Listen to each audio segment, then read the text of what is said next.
Hello. Uh,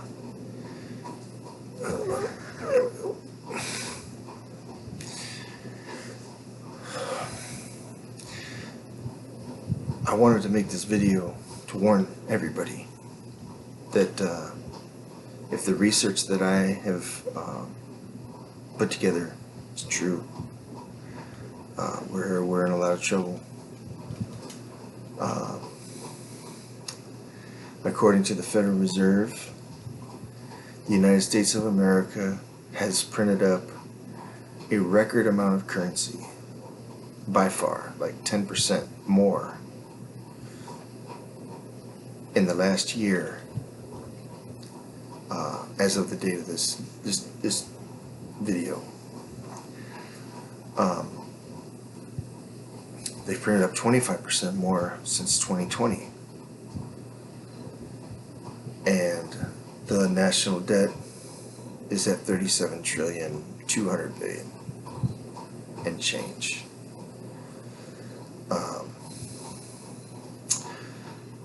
Donald Trump is trying to deport a bunch of immigrants because we can't feed them anymore. There's too many people. I grew up in South Texas. I went to Samuel Clemens High School in Schertz, Texas. And I went to middle school in Floresville, Texas. And I come from farmers, so I took FFA as a class. And I learned that Texas cattle ranchers aren't what you think they are. They're middlemen. They don't raise cattle on their ranches, per se. Because Texas is so deep into Mexican territory, and for the longest time, Mexicans, they didn't have a buyer for their beef, you know? So these Texas cattle ranchers would buy Mexican beef, live cattle, import it into Texas, where they would keep it on their farms, their ranches. Now, Texas ranches, they're semi-arid. They don't grow that much grass, and there's hardly any rain, especially out in West Texas where it's desert. So this land can't support thousands of head of cattle like you think it would. But it would support them for like a month.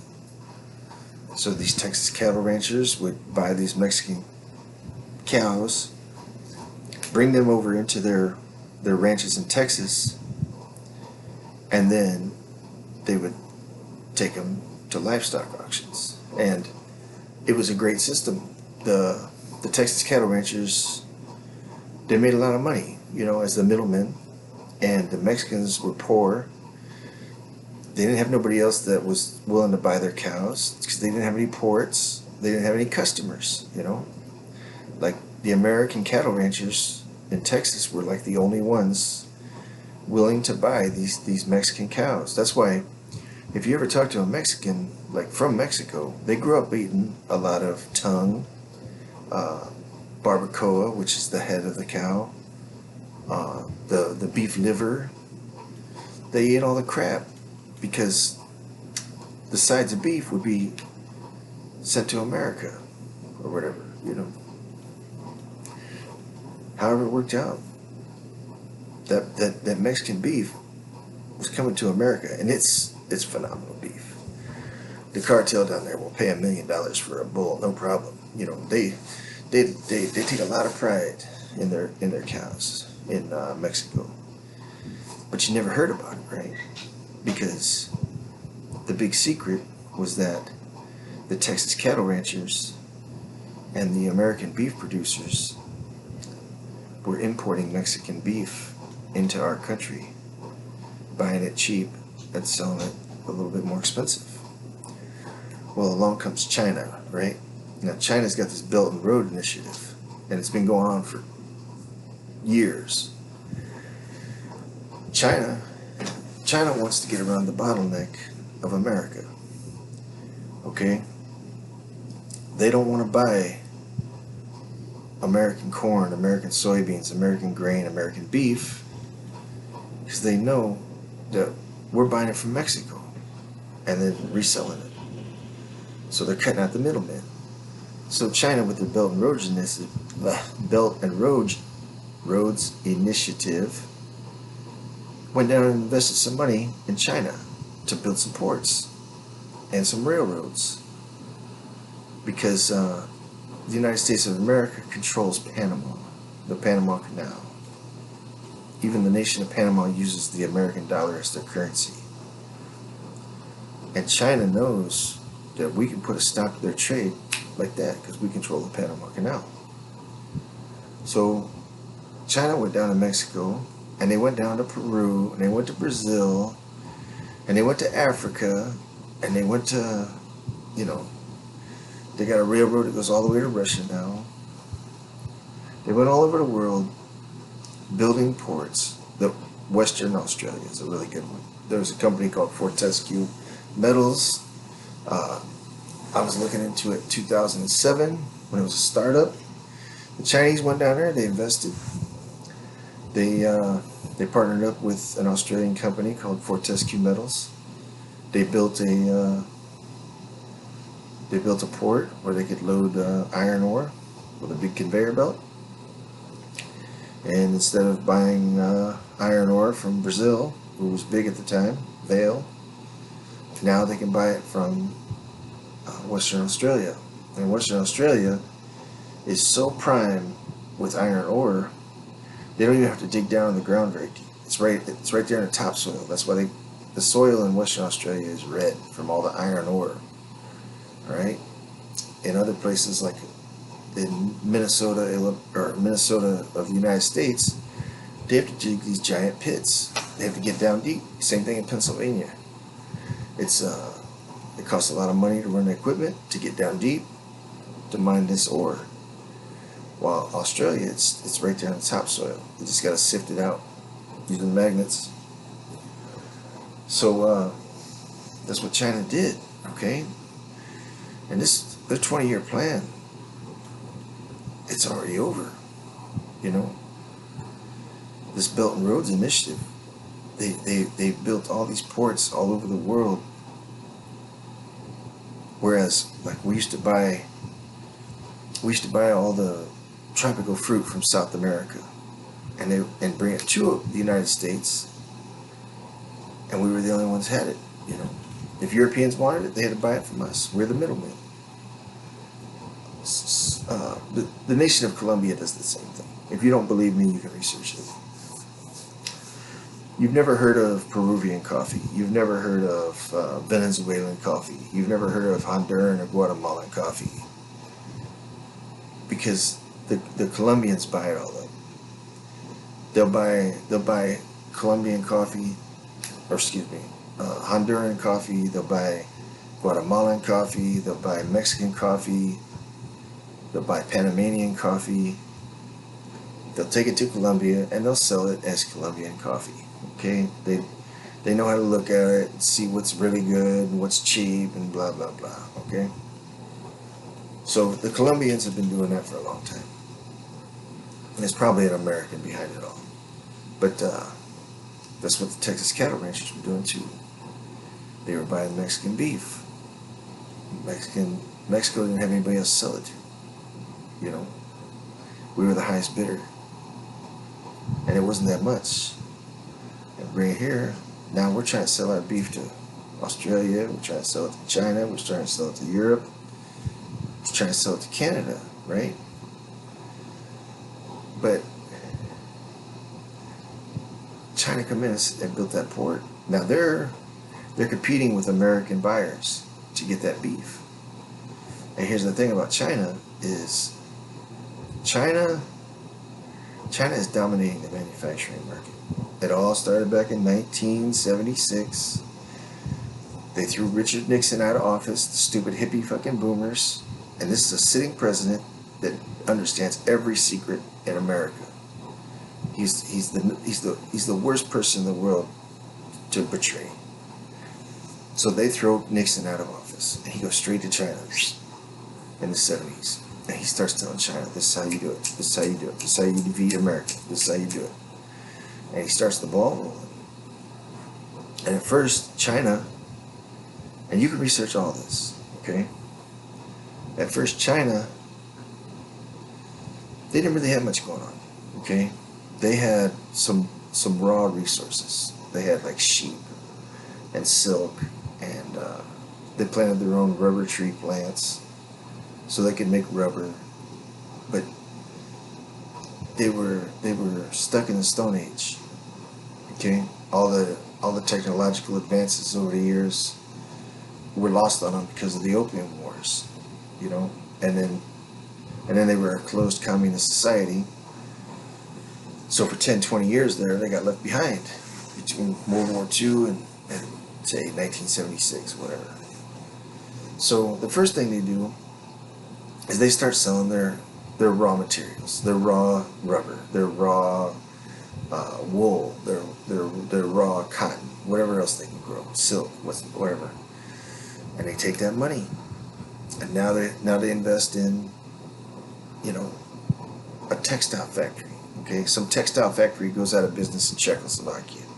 The Chinese would go in there and they would buy all their old equipment at that textile factory. These weaving machines that were put together, you know, like my shirt.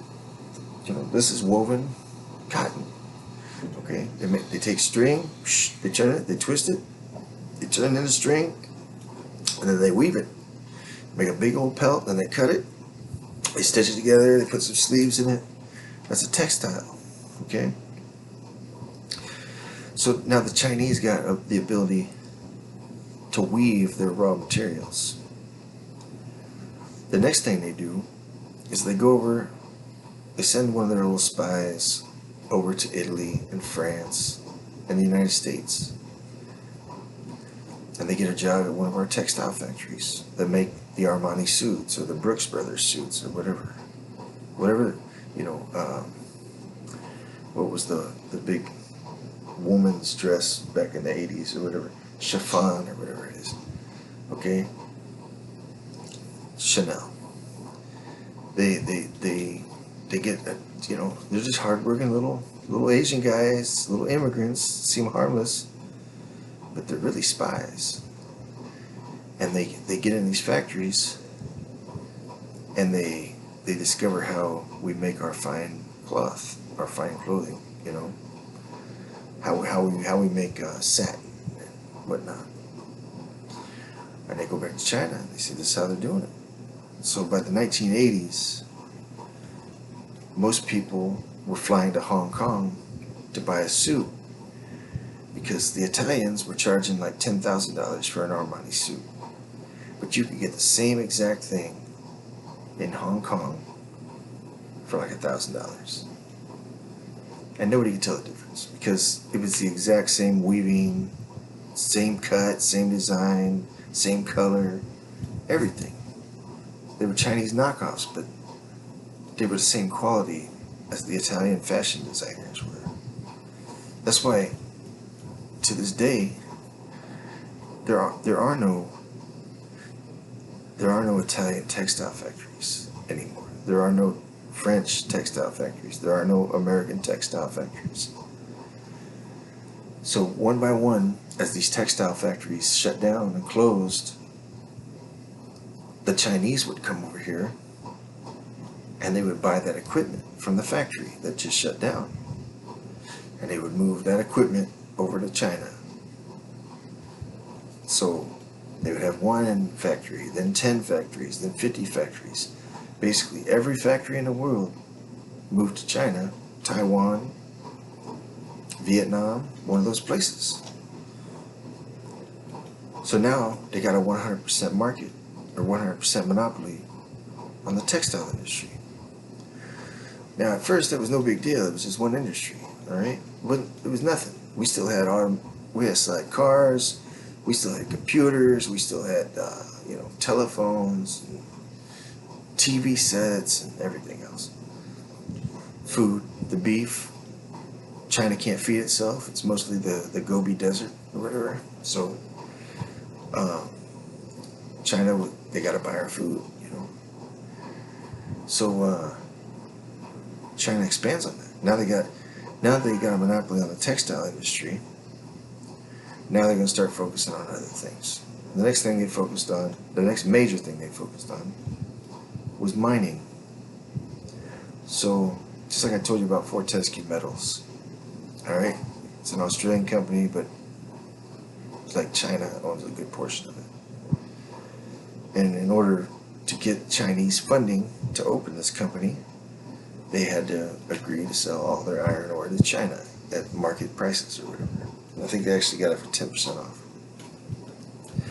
So now, China doesn't have to ship their iron ore all the way from Brazil anymore. It's right there.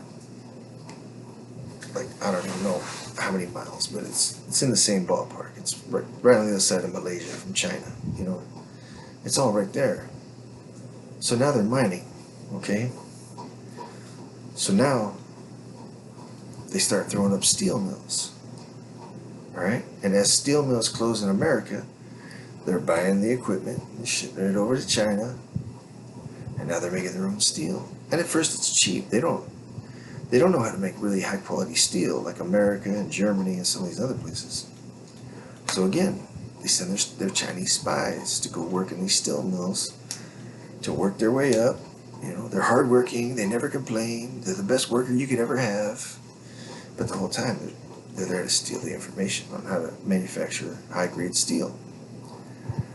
And I remember in 2007, 2008, the CEO of Rio Tinto said, right now, the welding is cheap, but the Chinese are coming on strong. So the Chinese go and they make a deal with Caterpillar, and they offer them 10 years of tax-free, tax abatement in their country if they move their production over to China. And Ford too, and a lot of other people. Nelson Water Fixtures, whatever. So now the Chinese got you in their country, and yeah, you're going to get 10 years of tax abatement. But at the end of those 10 years, now Caterpillar has 5 different competitors in China, and they've all learned how Caterpillar makes their stuff. So now there's 5 other companies making bulldozers, end loaders, cherry pickers, and excavators, and things like that. Well, the deal with Caterpillar's over. They don't get no tax-free existence no more. Now, Caterpillar's taxes are going to be higher than those Chinese companies, because the Chinese companies, well, the People's Republic of China want those companies to succeed, and they want Caterpillar to fail. So now Caterpillar's got to pay these insane Chinese taxes, right? Well, that's why a bulldozer went from $45,000 to like $100,000, because Caterpillar had to pay all this extra taxes to China to continue to manufacture their goods there. And Chinese don't care. They're going to make their money either way. Either Caterpillar's going to price gouge and pay them taxes, or these Chinese companies are going to take over Caterpillar's market. So what started out as just mining for iron ore turned into steel mills and manufacturing raw steel, to turning that raw steel into heavy equipment and whatnot. And then when Obama was president, he gave a company called A123, what the hell was their name? A123 Batteries. I think that's the name. Might have just been A123. But they made lithium batteries for cars. Okay, they were the original partners with Tesla. They made the automotive batteries for Tesla. The Chinese came in and bought that company. It was a publicly traded company. They bought all the shares. They took it over. And they moved A123 batteries over to China. Took the factory, took the technology, took the research, took everything over to China. So now they're mining lithium, they're mining rare earths, they're processing them, and they're making their own batteries. The Chinese lithium battery is superior to an American battery right now. And so Apple computers and everybody pretty much starts going over to China for the lithium batteries because they're cheaper and they're higher quality. Because China stole A123 batteries. You know, like I said, Obama gave them like $300 million to get up and running, and the Chinese said, "We'll take that." You know, and they did. So now, China, they love to reverse engineer stuff. So China goes out and they buy themselves a Tesla car. They ship it over to China, and they have the world's best engineers take it apart, see how it works. And one of those guys is the CEO of a company called BYD. But there's like a dozen Chinese car manufacturers now. So they start making these cars cheaper than American cars. Way cheaper. By far cheaper. Like at this time of this video, a Chinese BYD Seagull, which is like a little Ford Escort looking thing, only sells for $6,000 brand new. It might be $7,000 with whatever, all the extra stuff. They have a BYD Shark, and it sells. It's their pickup truck, and I think a Tesla Model Y sells for about $80,000, and the Seagull sells for like $7,000.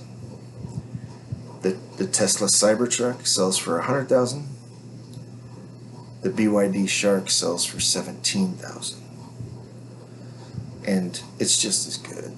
You know, the Tesla has all the fancy, you know, computer crap or whatever, but who needs that?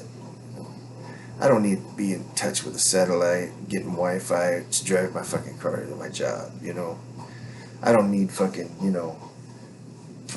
I don't need my car to talk to me for an extra $80,000 a year, or excuse me, an extra $80,000 on the purchase price. I don't need that. You see? And then the BYD Shark, it's actually got an online generator. So if you burn up the 300 miles of electric, you're not stranded. You're not looking for a recharging station. You just put like a gallon of gas in the thing, and it recharges its battery on its own, like the old World War II German Panzer tanks and shit. So, you know, I'm long-winded here, but China, they have a way of taking over industries. They start with the raw materials like mining iron ore, and then they get the steel mills, and then they turn them steel mills into factories that produce heavy equipment or cars or whatever. And now China has moved on to they're getting ready to start doing semiconductors. They have reverse engineered NVIDIA's Blackwell chip, and the Russians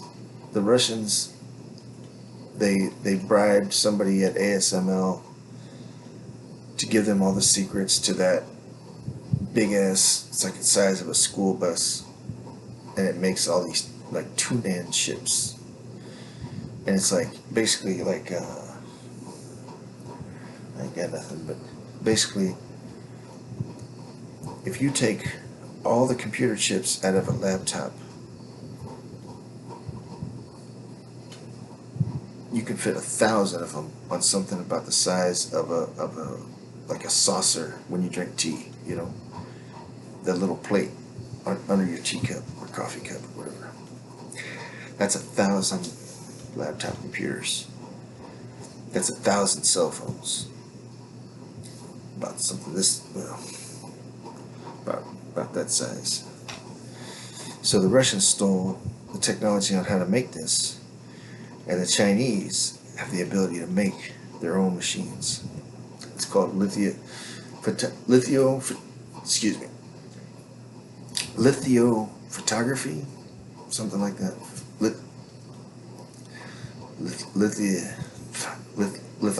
Lithography, photography, something. I don't know. Yeah, look it up. I'm not big on these things, but something about lithography and photo. They flash it on. They zap these little purple lights onto this thing, and it makes this computer chip. And so there's companies like Samsung, all right? Everybody's heard of Samsung. They're the Korean competition for iPhones. But they also make computer chips. And their number, like for the longest time, because China wasn't able to make their own computer chips, they bought them from Samsung right there in Korea. But now China has about 100 semiconductor companies that they've invested in, and they can make their own computer chips now. And that's why Samsung is going broke, because China was Samsung's #1 customer, and now they're just like, done. We don't need it no more. We got our own. And so now all these Chinese cars, Chinese microwaves, Chinese radios, and televisions, and everything else they make, they're not buying American computer chips no more. So now China's taking over our clothing industry, our shoe industry, our mining industry, our heavy equipment manufacturing industry, our automaker industry, and they're working on computers and cell phones now. And they're already there. You know. NVIDIA wouldn't even talk about it at their last earnings conference. You know, Trump opened the door to let NVIDIA sell these chips to China, and China's like, we don't want them. You know, we're good. Because one of the things Trump had to give up was something called chip design software. It's basically a computer program that allows you to design your own computer chips. There was an embargo on them for the longest time. But China decided to cut us off on rare earth magnets. So now Ford, GM, Tesla, they can't make cars no more. The United States military can't make an F-35 no more because they use all these little rare earth magnets for their little motors and their little solenoids and whatnot. So, Trump, he had to give up the chip design software to keep the rare earths flowing. And of course, the media ain't gonna talk about this. That's why I do this channel. So now Trump is trying to dump a bunch of cash into rare earths mining and processing here in the United States. A company called MP Materials that used to ship all of its raw product over to China to be processed. They're now going to be processing it in Dallas, Texas. And there's another one opened up in Louisiana too. And Trump really wants Greenland because it's untapped and it's heavy in rare earths, especially germanium or whatever the hell it's called, that is needed to make cell phones and whatnot. And that's one of the things China's cut us off on. It's not just the magnets. There's like 7 rare earth minerals that China controls that we can't get our hands on anymore. And they're trying to recycle old electronics, to get the stuff, to make new stuff. But that's only going to last for so long. So it's a shit situation. Now, so industry by industry, bing, bing, bing, bing, bing, bing, China's cutting us out. And if there's a problem with, let's say Peru makes something that China needs. Well, they're going to go over there and they're going to spend $100 million and they're going to throw up a port real quick. And it's not going to take forever like it does in America, because permits, licenses, fuck all that. Just go, get started. You know what I'm saying? Like, there ain't no hold up, there ain't no bureaucracy. So Brazil built a big ass fucking port. Peru built a big ass port. Argentina built a big ass port. Mexico's built a big ass port. And Canada's working on 2 of them themselves. Everybody's cutting out the American fucking business and trade. And it shows. Our beef prices have gone up 100% in the last year. I don't care what any government tells you. Alright? A pound of hamburger went from $3 a pound to $5 a pound in a year. Hamburger is the cheapest cut of beef you can get. Nobody's even buying ribeyes or anything, so they haven't moved that much, but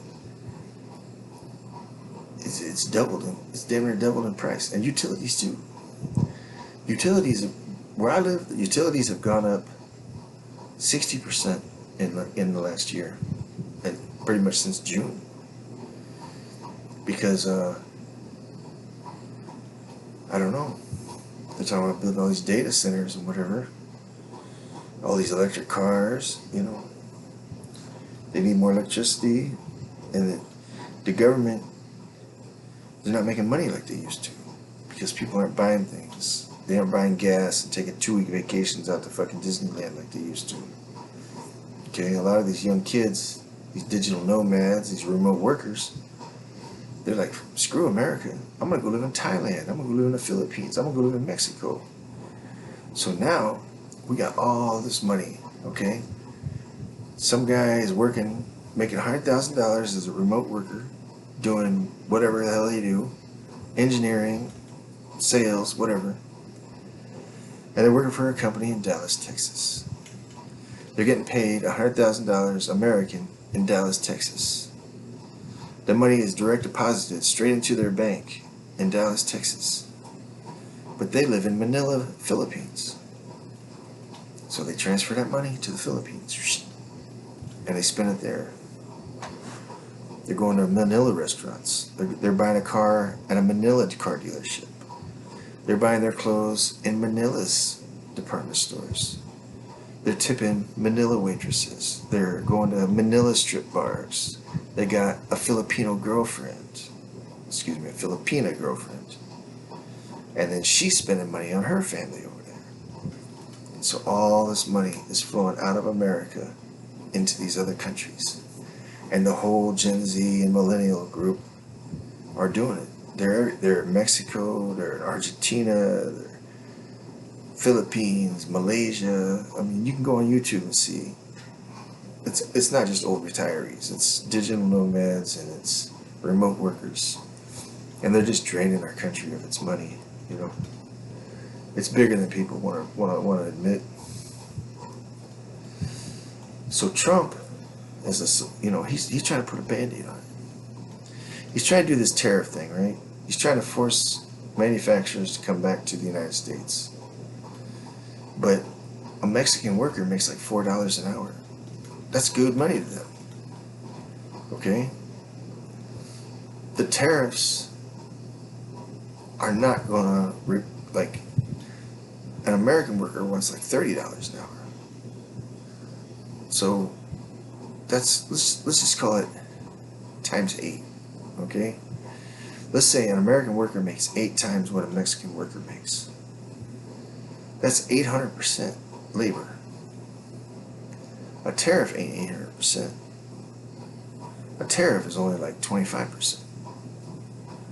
So it is still more cost effective to manufacture in Mexico and pay the tariff bringing it into the United States, because that product they manufacture in Mexico, it's not going to have to pay tariffs when it gets shipped to Panama, Colombia, Brazil. John Deere can make a fortune selling tractors to Brazil and never pay a tariff. You understand? So why would they pay an American worker $30, $35, $40 an hour to make it in the Quad Cities of Illinois, when they can pay a Mexican worker $4 an hour to make it in Mexico?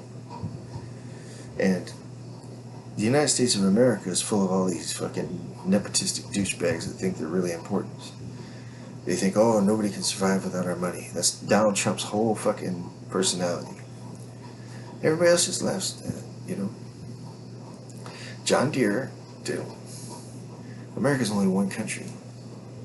They can still sell it to Europe. They can still sell it to Africa. They can still sell it to Brazil, South America. They can sell it to China.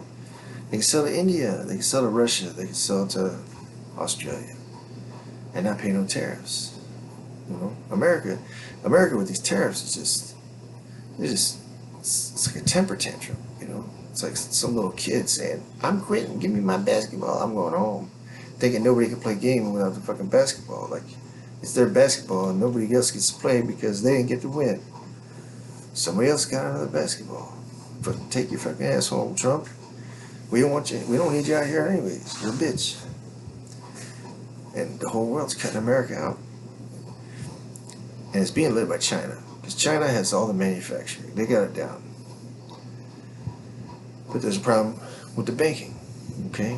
One of the last things that America controls, along with the UK and Switzerland and whatever, is the banking industry.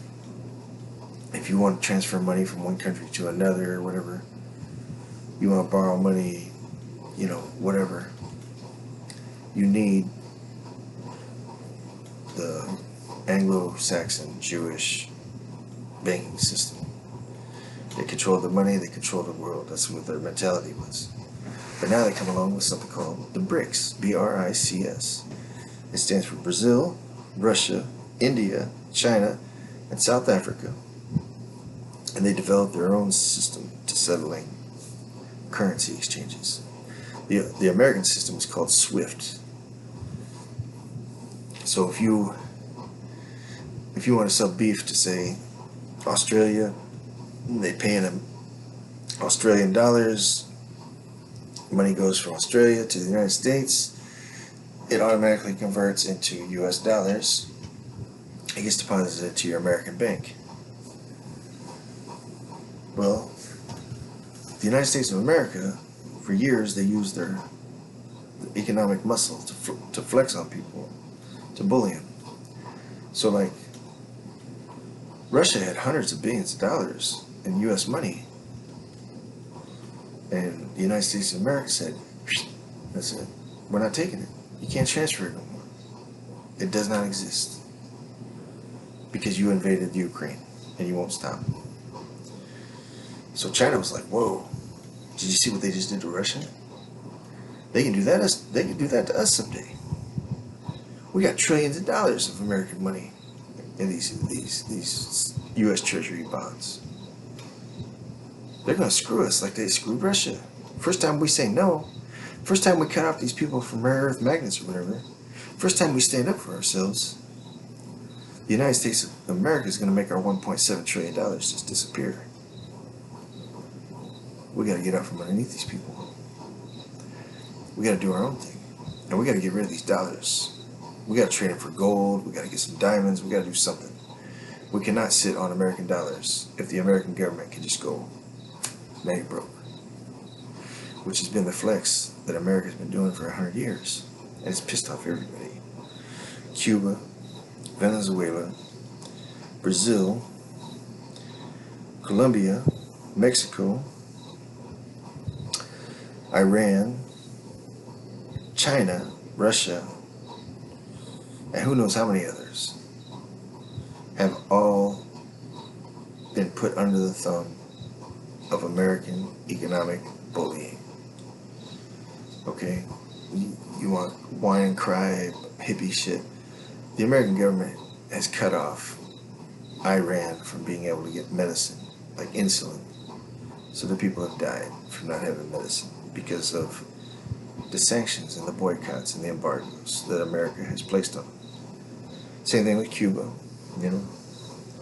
If Canada, Europe, anybody tries to do business with Cuba, the American government will cut them out of the fucking pie too. So everybody's got to fucking stand around and watch Cuba get bullied by the United States when they want to buy Cuban cigars and they want to travel to Cuba for tourism and they want to make money selling Cubans, you know, milk or whatever. They won't do it because they don't want to jump in the same boat. America has been the bully for a long time, and just like in elementary school, the little kid that gets bullied has no friends, you know? We've all seen it, we've all experienced it, and we all know what happens.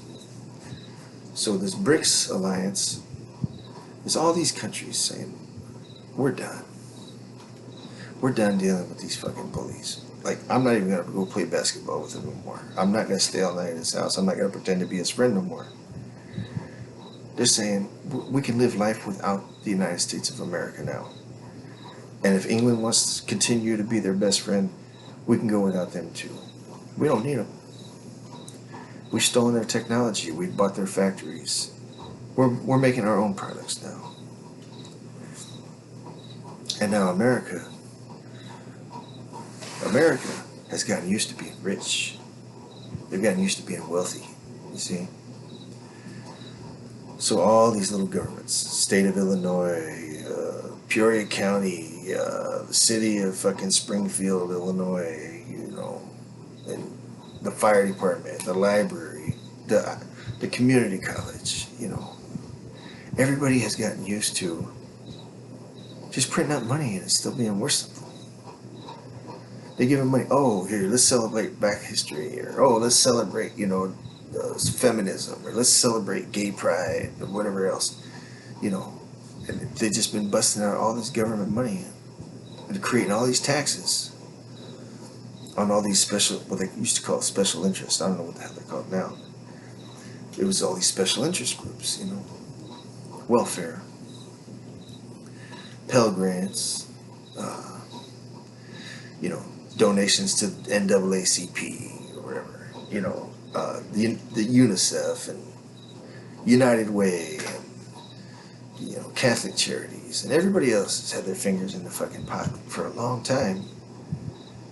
And the insane American wages have paid for it all.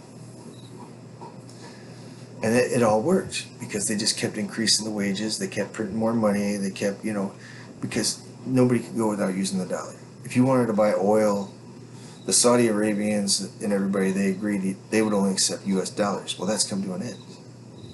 That's not the way anymore.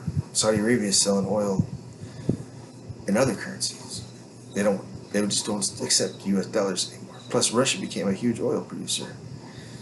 And since America cut Russia out, fucking Russia ain't gonna, they don't care about no American dollar. They take Chinese dollars. They don't care, you know. And now Russia can come back to China and say, give us some cars, give us some clothes, give us this, give us that. They don't need American crap. They don't need to use American dollars to buy American products anymore because China's making everything now. And so, like I said before, Trump's printing up a bunch of cash. He's trying to keep the system continuing to operate. Nobody knows it's failing. It's failing bad. Every day China comes up with a new technology that we used to have exclusively. NVIDIA's done. Everybody thinks NVIDIA is like the world's greatest company right now. It's got like a $4.4 trillion capex. Or not capex, but market cap. Everybody just thinks, oh, NVIDIA is just so many light years ahead of everybody else. And if that's true, how come China's saying, we don't want your shit, we got our own? They already reverse engineered it. And very soon, China is going to come out and sell the NVIDIA Blackwell chip for data centers half the price, quarter the price of what NVIDIA sells them for. You know? And that's what's going on. That's what's happening. And nobody, because Trump gets up here, this is the hottest market. Oh, blah, blah, blah, blah. Yeah, it's the hottest market because you're inflating it with printing up money. It's not because we're selling things globally. You know, nobody's buying Teslas. Fucking Tesla. They want Chinese cars now. You know, it's all marketing lies and bullshit. America is not the hottest economy. It's the one dying the quickest. The only worst economies than America right now are America's primary trading partners. Europe, France, Germany, England, all those countries, Italy, all those countries that have relied on it, making investments in America for centuries, are now losing with us. And their trade, they're trying to figure it out. Right before the European Union's group of delegates came and cut a deal with the United States, or so they said, they went to China to try to cut a deal. And the European Union, first of all, they weren't even put in limousines. The Chinese put them on a public bus and drove them all on a bus to this meeting, which is like a huge slap in the face. Like, you're the leader of a you're a leader of a major company, or excuse me, a major country, a G7 member, and they stack you on a public bus like a bunch of fucking bums and drive you to this meeting with the President Xi. And the European Union is like basically like, yeah, we want to establish trade with China on our own. We want to be independent. We'd like to get something in writing where we can work with you or whatever. And the president of China was just like, thank you for coming. We would like to do business with you in the future too, but you ain't locking in a good deal with us. You can just buy our products like everybody else. And 3 days later, the EU is in Washington, D.C., telling Trump that we're our greatest ally and this and that. It's a trade war that America is losing. The cost of labor, the centuries of what they call glut, all these taxes, welfare, food stamps, Social Security, disability. Like I said, donate money to the charities. Trying to have, $10 million football stadiums in every high school. I mean, even me, I'm a fat fuck because I eat very well.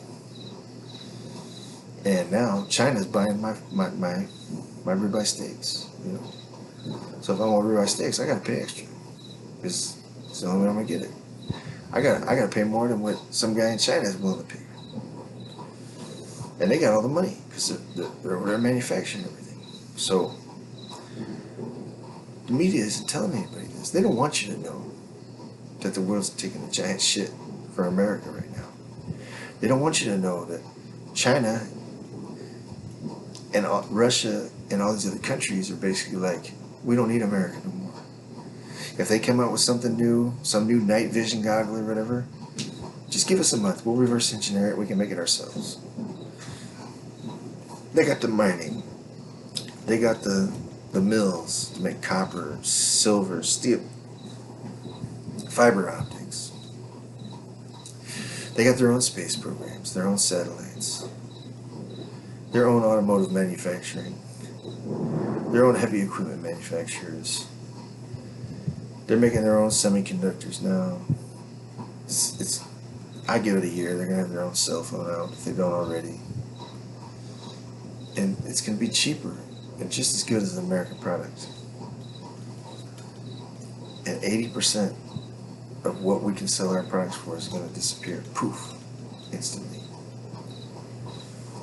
Companies in America ain't gonna be able to pay no $30, $40 an hour for labor. When they're paying $4 an hour in Mexico and China, it's done. It's over. And these bankers, they're talking a lot of smack right now. They're saying, "Oh, we're global. We're globally invested and this and that." What the hell does that mean? You can be globally invested all you want. China and Russia have experienced the United States of America cutting them out. What the hell you think they're going to do to the American banks? You think they're going to let J.P. Morgan go over there and do the same thing that they've been doing for 100 years or so?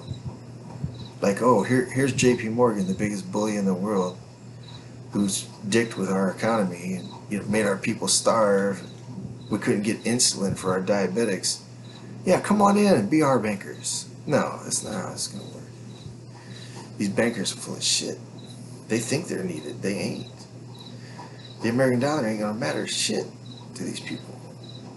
China's buying up gold, diamonds, silver. They're buying up iron ore. They're buying up things of real value, oil, gas, things that they can use, things that they need. They don't need the American dollars. They're dumping the dollar. Ask anybody. And without faith in that dollar or demand for it, it loses value. And I would love to sit here and tell you that the United States markets are going to crash in the next month or so, but the power of the media is too strong, Every day, CNBC, oh, well, Artificial intelligence is the new way. Yeah. What the hell, man? Artificial intelligence can't even replace a staff accountant. That's basic adding and subtracting. Alright? They ain't building all these data centers for fucking AI. They're building these data centers to spy on us and everybody else in the world. They're putting together the biggest fucking computer ever built. And it's gonna have information. It's gonna be the cloud times 1,000. And this AI shit is just, it's a spy network. That's all it is. You know, like I said, why does my ex-wife still work as a staff accountant? That bitch can't even fucking multiply fucking 2-digit numbers by 2-digit numbers. All she does is get people coffee and drinks and fucking enter fucking receipts into the damn computer to do bank recs. You tell me AI can't even do that basic shit? You tell me AI can't fucking do basic inventory? We had 5,000 units and we sold 3,000 units. There's only 2,000 units left. You telling me an AI system can't fucking do basic fucking inventory or payroll? When they already got the functions already fucking in the fucking system? What the fuck? AI ain't shit. It's just a faster computer. It's just a better search engine. But it ain't taking nobody's jobs. It ain't replacing shit. But not that I'm seeing. You know, it can write code, but that's a computer. You know, congratulations. AI can write its own fucking program when you tell it to. It's still got to be prompted, and it's still got to be corrected. Right? So AI is not this world-changing fucking shit that people think it's gonna be. It's a snake oil fucking scam. You know, this Prince fucking Mohammed, whatever the hell his name is, in Saudi Arabia, is sitting on fucking $7 trillion. He's an idiot. He's a rich boy. He's a stupid fucking raghead. Alright? But people are good at selling him shit. Oh, AI is gonna change the world. Oh, you know. Oh, well, I'm trying to be Mr. Big Important World Leader. Here, give me 500 billion of that. You know, that's what's going on. But this stupid bastard don't know what the hell he's doing. He's just buying into the hype and the bullshit. It's the same as everybody else. So I don't know when the fucking market's gonna crash. I know the dollar is just gonna keep going down. The Federal Reserve is trying to do what they always do. They are trying to raise interest rates to slow the economy and maintain dollar value, right? But you've got Donald Trump's like, I want money for this, I want money for this, oh, I want money for this, So he's printing up more and more money, trying to fight China on this manufacturing thing, trying to establish its own infrastructure for rare earth minerals, trying to bring manufacturing back of computer chips back to America and cell phones and whatever else. But there ain't no money coming in because China's got the global economy locked down. So Trump has to print up the money. He has to create cash out of thin air by selling bonds and printing up the money, which devalues the money, which causes more inflation. And the Federal Reserve is like, I don't know what the hell I'm supposed to do here. And Trump is like, it's all the Federal Reserve's fault, because Trump has amazing survival instincts. Okay, listen to him sometime. He takes credit for everything that's good, and he blames somebody else for whatever goes wrong. He's been doing it his whole life. You know, he's the typical rich boy. Nothing is his fault, and everything is his doing. You know, that's good. And he's a bitch. He's a lying fucking bitch. He's told us 4 times this year that he had a trade deal with China. I ain't never seen him and Xi sit down and sign no trade deal. Hasn't happened yet. And they keep talking about they're still negotiating. Same thing with Japan. Same thing with the EU. Trump says, oh, we got a trade deal in place. A week, 2 later, they're talking about they're negotiating the trade deal with fucking Japan again. Like we all just forgot what happened 2 fucking weeks ago. They're lying to us. They're stringing us along. They're playing games, and Trump's trying to deport as many people as he can legally because the jobs are disappearing. If he deports 1,000 illegal immigrants, that opens up 1,000 jobs for a U.S. citizen. And I think they're deporting more people than what people are talking about. Because our stores are empty, our roads are empty where I live, and we're a sanctuary state. I live in Peoria, Illinois. This place used to be crawling with illegal Mexicans. I started thinking like there was more of them than there were of us. Everywhere I go, I'd see illegal Mexicans, illegal immigrants, Venezuela, whatever, you know. And now the stores are empty. There's some serious shit going on right now. And it's not being talked about in the media. Nobody's fucking pointing it out. Nobody's explaining it. I'm having to go on YouTube and look up some Russian girl talking about what's for sale in her grocery store over there in or Tursk or whatever the hell it's called. I'm having to fucking go to YouTube videos and see what the hell's going on in the Philippines, you know, Mexico and all these other places. They're all advancing. They're all developing. Go watch a video on St. Petersburg, Russia. They are building these skyscrapers out of glass and next to these old, beautiful art museums.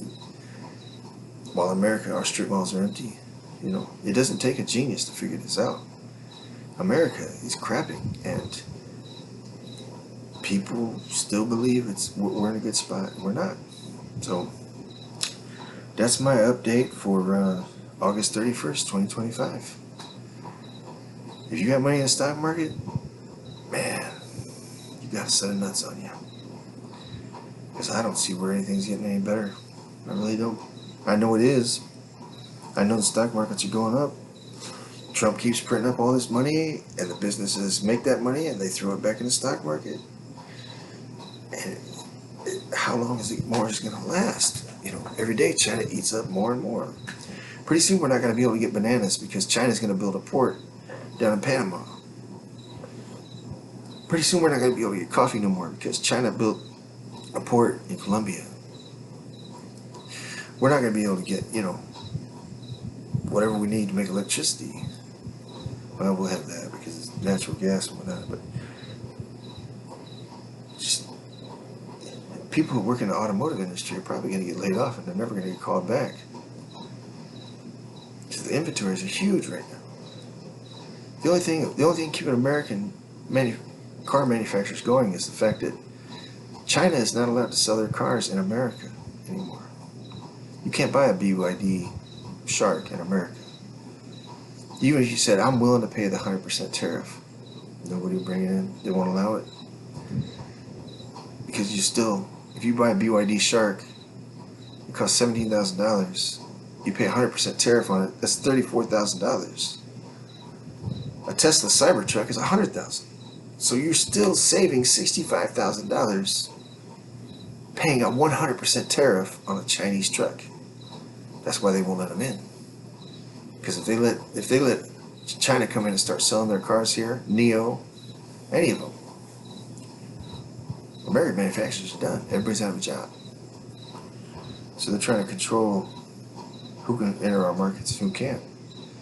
And we're isolating ourselves. And the world's laughing at us, and we're going broke at light speed. And how much longer is Trump going to be able to just print up money and keep burning, you know, the value of the dollar to maintain the status quo? Every time he tries to cut the fucking budget, some fucking Democrat sues him in a court, and some fucking liberal fucking judge fucking sides with the fucking Democrat. So Trump, he's done. He can't do nothing. He wants to, and he knows how to, but these radicals ain't gonna let him. These liberals, these boomers, because they're used to living high on the hog, and they just don't comprehend global commerce and how it's affecting our country. So we're done. We're out of there. It's just right at this point, I'm just sitting back waiting for it to happen. It's gonna be, when it hits, it's gonna hit hard. It's gonna be the worst. It's going to be as bad as the Great Depression in 1929 and 30. I mean, we're already doing the tariffs. That's last time that happened was the 30s, and it sent us into the Great Depression, and it was bad. People were living in their cars with 4 kids. Nobody had food. Nobody had nothing because the whole damn society broke the fuck down, and they don't do something, if Trump don't come out and say, look, this is the situation we're in, this is why I need people to work on food stamps, this is why we're cutting Social Security benefits, this is why, you know, we're getting our asses stopped, this is why we got to cut funding to the schools, you know, as long as people think that everything's good and the same, they're going to continue to bitch and moan. Oh, Trump hates American people. No, man, he's trying to fucking save our fucking economy before it collapses. But the media, if they come out and say that, there's going to be a huge panic in the stock market. Everybody's going to sell and get the fuck out as fast as they can. Buy gold or silver coins and prepare for the apocalypse. So they can't tell the fucking truth to justify cutting all the government spending because it caused the stock market panic. And it'll be over and done. And that'll be worse than lying and bullshitting people along as we exponentially snowball into economic failure. Have a good day.